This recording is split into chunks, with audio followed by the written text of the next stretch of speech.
मुखिया था उस समय से लगातार पंचायत प्रतिनिधि, 3 बार मुखिया रहा, जिला परिषद सदस्य। बड़ी इच्छा थी कि जिला परिषद से विधान परिषद में जाओ, खाली जिला हट जाएगा विधान परिषद वही लेकिन ईश्वर को मंजूर नहीं था। गार्जियन ने कहा इस बार नहीं, तो हम चुप हो गए। इस बार नहीं तो चुप हो गए, क्योंकि गार्जियन को हम भगवान को नहीं देखे, पूजा करते, आस्था है निश्चित रूप से, लेकिन ईश्वर को देखे नहीं, महसूस करते हैं। कभी कभी कष्ट में आते हैं तो साक्षात्कार कर लेते हैं, लगता है कि कोई है ईश्वरीय शक्ति, लेकिन सर को देखते हैं ना तो निश्चित रूप से हमको लगता है कि धरती पर अगर ईश्वर होंगे तो सर के स्वरूप में आस्था एक व्यक्ति है।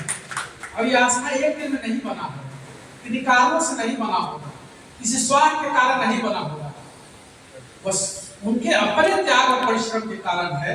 उनको मैं देखता हूँ, फॉलो करता हूँ, और दिन रात जो बड़ी मेहनत करके ईमानदारी से कर्तव्य निष्ठा के साथ इस जात पात के भयंकर दौर में भी सभी जातियों को साथ में लेकर चलने की जो उनकी प्रतिबद्धता है अपने आप से, निश्चित रूप से यह काबिल तारीफ है।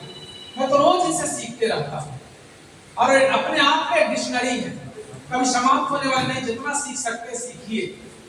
इनका अनुशासन, इनके काम का वर्क कल्चर, इनके काम करने का ढंग, तमाम तरह का जो चीज है, निश्चित रूप से अंदर से कितना बाहर से कठोर भी कभी बनते हैं अपने लोग के लिए, लेकिन अंदर से कितना कोमल है, कितना लोगों को मदद करने में बेचैन रहते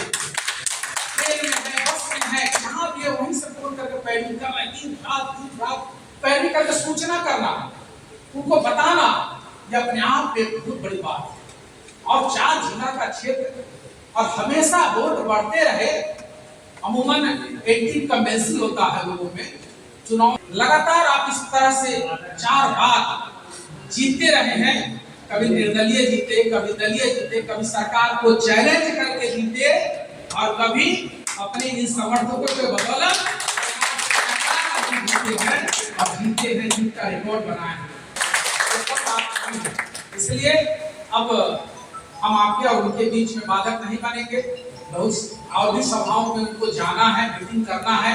लोकसभा का सत्र छोड़कर अगर कोई व्यक्ति हाउस छोड़कर आपके बीच में बैठा है तो समझिए कितना महत्वपूर्ण और कितना कमिटमेंट के साथ आपके साथ पास में बैठे हैं कि इस प्रकार से हमको चुनाव को जीतना है।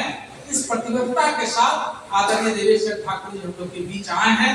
निश्चित रूप से हम वैशाली की धरती पर उनका अभिनंदन स्वागत करते हुए हम आग्रह करेंगे कि आज के इस अवसर पर हम सबको संबोधित करें।